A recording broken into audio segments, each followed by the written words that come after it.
everybody. We are back tonight with Matthew chapter 17. Jesus is transfigured on the mountain. So this is a good one. We'll get right into it with verse 1. 6 days later, Jesus took Peter and the two brothers, James and John, and led them up a high mountain to be alone. As the men watched, Jesus' appearance was transformed so that his face shone like the sun, and his clothes became as white as light. Suddenly, Moses and Elijah appeared and began talking with Jesus.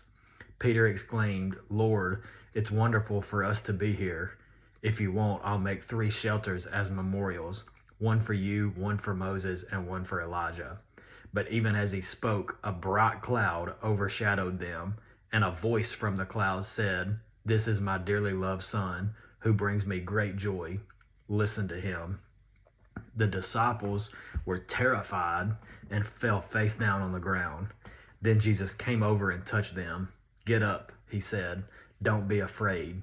And when they looked up, Moses and Elijah were gone, and they saw only Jesus. As they went back down the mountain, Jesus commanded them, "Don't tell anyone what you have seen until the Son of Man has been raised from the dead." Then his disciples asked him, "Why do teachers of religious law insist that Elijah must return before the Messiah comes?"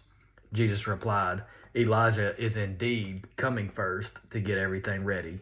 But I tell you, Elijah has already came, but he wasn't recognized, and they chose to abuse him. And in the same way, they will also make the Son of Man suffer."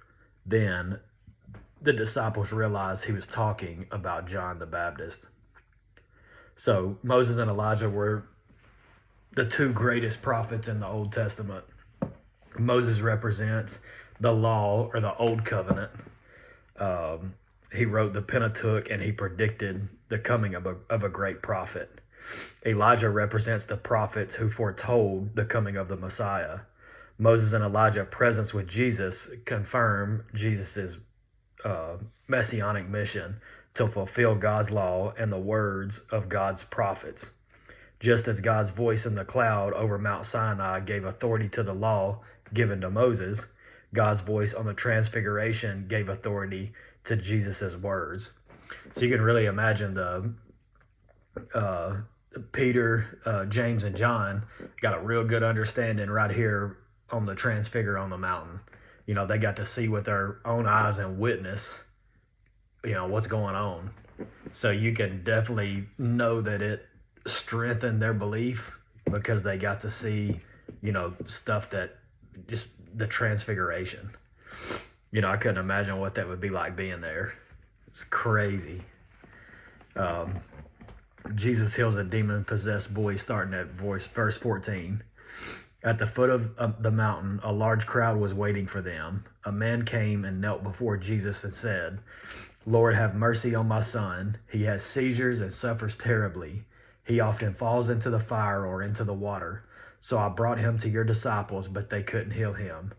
Jesus said, "You faithless and corrupt people, how long must I be with you? How long must I put up with you? Bring the boy here to me." Then Jesus rebuked the demon in the boy, and it left him. From that moment, the boy was well. Afterwards, the disciple asked Jesus privately, "Why couldn't we cast out that demon?" "You don't have enough faith," Jesus told them.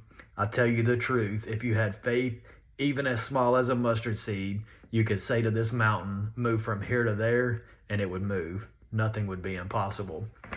So we remember back a couple chapters ago, Jesus had, gave the disciples the authority to heal people. And, they try to cast the demon out of a boy right here. Didn't work. So they was wanting to know, why is it not working? And it was because of their faith. We still struggle today with faith, and having faith the size of a grain of mustard seed. It's saying we could move mountains, and we truly could, but we just don't have the faith to do it.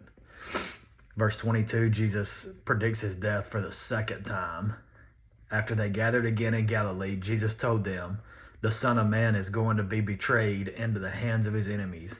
He will be killed, but on the 3rd day he will be raised from the dead." And the disciples were filled with grief. So once again, this is the 2nd time Jesus predicted his death. The first time was the chapter from yesterday. and they're filled with grief now.